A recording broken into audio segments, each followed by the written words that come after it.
All right, I'm underneath the van, as you can see.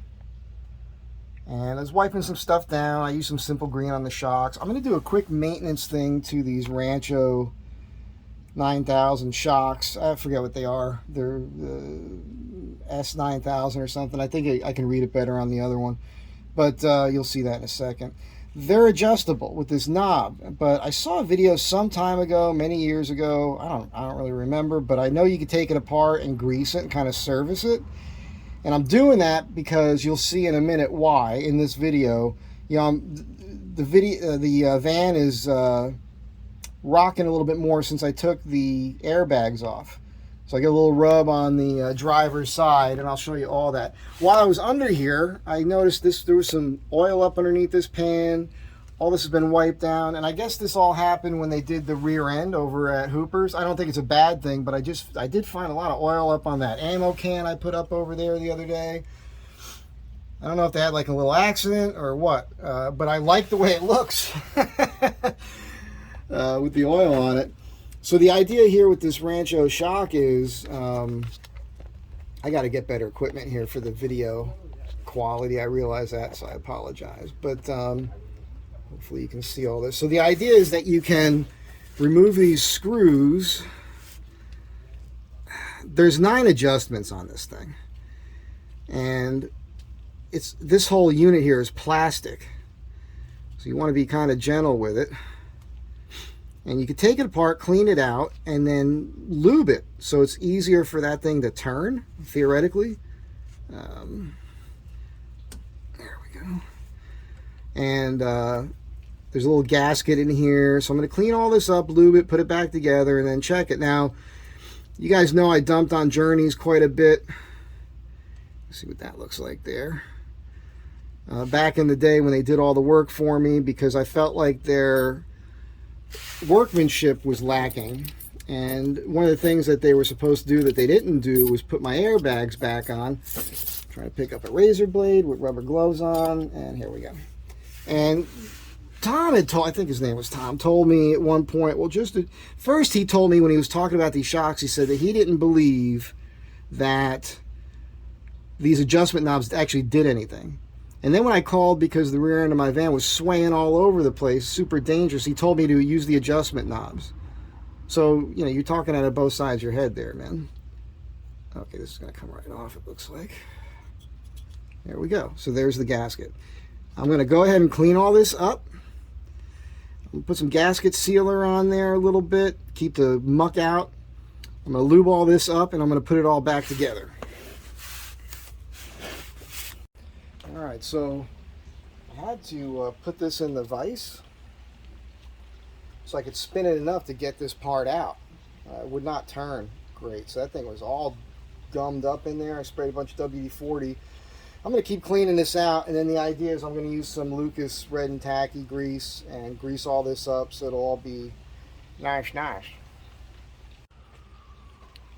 all I'm doing here is I'm just getting in here and I'm digging out this muck. I don't know if you could see it, but you got to kind of scrape it with something. I don't want to dig into the plastic, so I'm just trying to get it off with this. I spray with some simple green, and then, like I said, I'm going to lube it afterwards, but I'm just letting you know, a little screwdriver like this comes in handy. Certified Auto in Los Angeles used to buy a lot of my parts there. They used to give these away as a little magnet on the end. I got this back in the mid-90s. The only brush I have, I wish I had a nylon one. It's in my gun cleaning stuff at home, but I'm basically getting all the schmutz. I'll tell you, the video I watched a while ago, the guy who did it, his was much easier. His was a lot cleaner, definitely not as mucky. So I would recommend, if you've got the Ranchero adjustable shocks, that you get in there and take this thing apart, even if they're new, because they don't come with any kind of lube in them. You know what I'm saying? So just you want to get all the muck off so you can actually read those tiny little numbers on there. And oh, look who it is. It's the infamous, I would say famous, but it's more like infamous, Sabo. I'm just Okay, we are back under the van, and I'm going to put this all back together. Got some Lucas Red and Tacky here. To wipe a little bit of this on the, I could have done this up top, but why make my life easier, you know? A little this on the finger here, get a little this inside here. And I want to get a little of this on the threads here.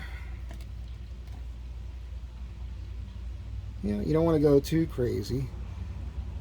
Just enough. You know, I want to put a little bit. I want to put a little bit inside here. Nothing crazy. You know, just something to help things move along a little bit. Okay, so try to put this back together first.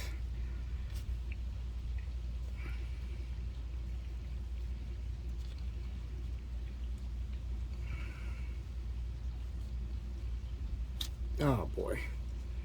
Of course, with the grease on it and rubber gloves, it no fun. There we go.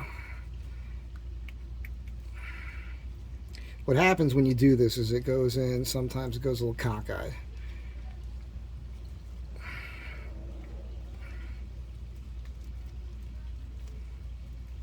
There we go.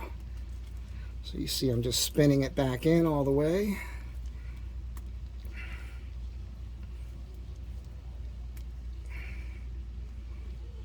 Seems about right. Won't go any more. And on this right here, there's a 1 and a 9, and that's going to go up. The first thing I need to do now, since I got grease everywhere, is wipe it all off.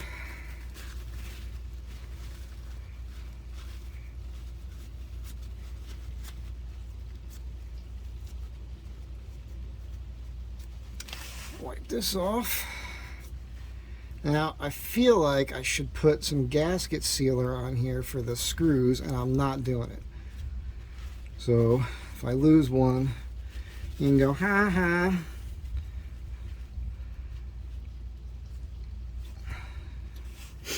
Alright, next step is we're going to take just a little teeny tiny bit of this, which is some gasket maker, and I'm just going to put a little tiny bit right there, and then I'm gonna, I think I'm gonna use the razor blade,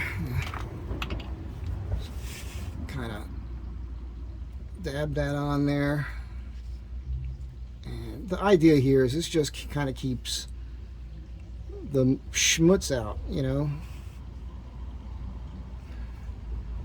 because there was a lot of like brown whatever in here, probably water and dirt and everything else that was locking this thing up. All right, I'm going to place this gasket, which I've already cleaned up.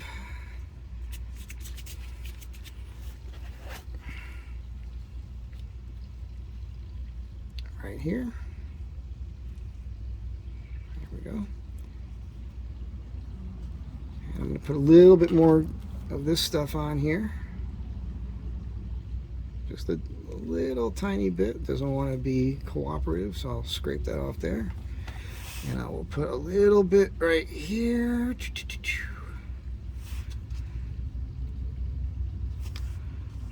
It doesn't have, you don't have to go crazy. I mean, this is not done from the factory at all. So you gotta wonder about that, you know. I mean, maybe there's a reason. Maybe we're not supposed to do this. I'm only doing it because I saw other people doing it. It seems like the right thing to do. They look smarter than I do, but you know, you can't judge by that. And you know, I can be a little stupid looking to some people. So anyhow, let's place this right there. Okay, and now we will take our, I think this is a 3mm Allen head. I forgot, you need to turn this a hair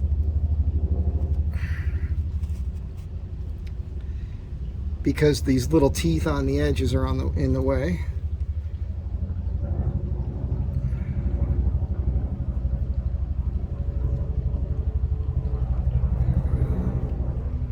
course, we got a helicopter flying overhead. That sounds military to me. Okay. So that's it, man. That's how you service this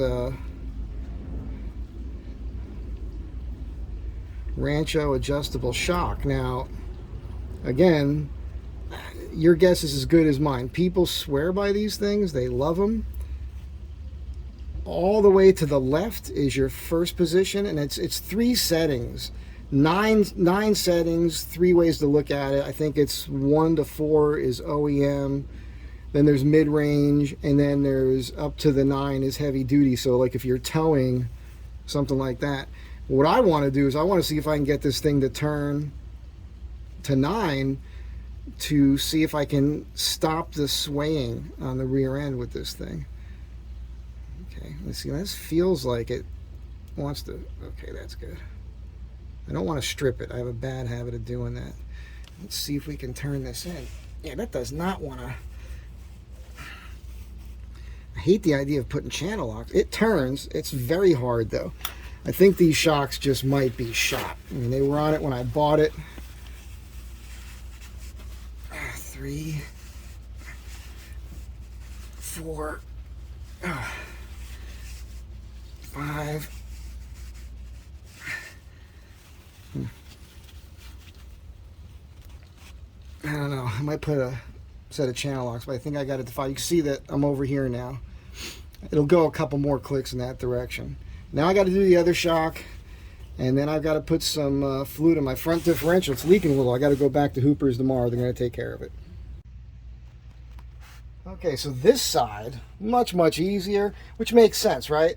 The other side, the knob and everything is facing forward, so that's why I had all the schmutz and everything in it. This side doesn't get any wear.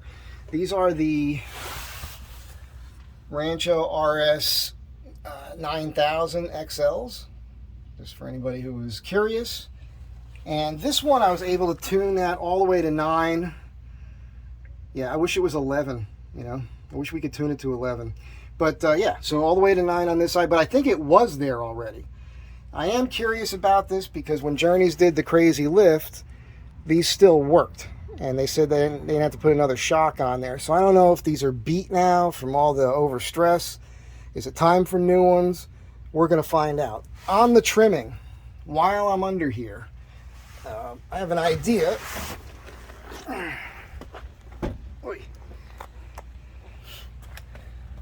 So I'm just getting a little rub right here with a body roll. And as I mentioned before, Journeys talks about that skinny, that pizza slice idea that comes up from here, gets really tall and thin here. Let me back you out here. And then you remove that material, tap this over, whatever. What I think I'm going to do is I think I'm going to try just slicing this here, cutting the flange off here and over, and then just bending this up on an angle right there on the 45-degree angle. I think I can leave this so aesthetically from the front will be okay. And so again, just bending this section here straight up and in. I think that's going to do the trick. And if it doesn't, if I feel like I have to remove some material here, I'll do that. And I'll take a line. I've got tools that'll help me trace this, you know, get me a nice angle from this point down. And then the only thing about that is this is a cavity right here. You can see it's not like this is flat straight into 90 degrees. There's a hollow space here. So if I was to cut that, I end up with a hole here. And what I would do is I would just make a template and make a piece of sheet metal to cover the hole and have that welded in place. Or maybe even JB welded. I think we'd be fine. But none of this worries me. This is all, to me, this is straightforward, simple stuff. It's the sort of thing anybody could do, even you, even this guy.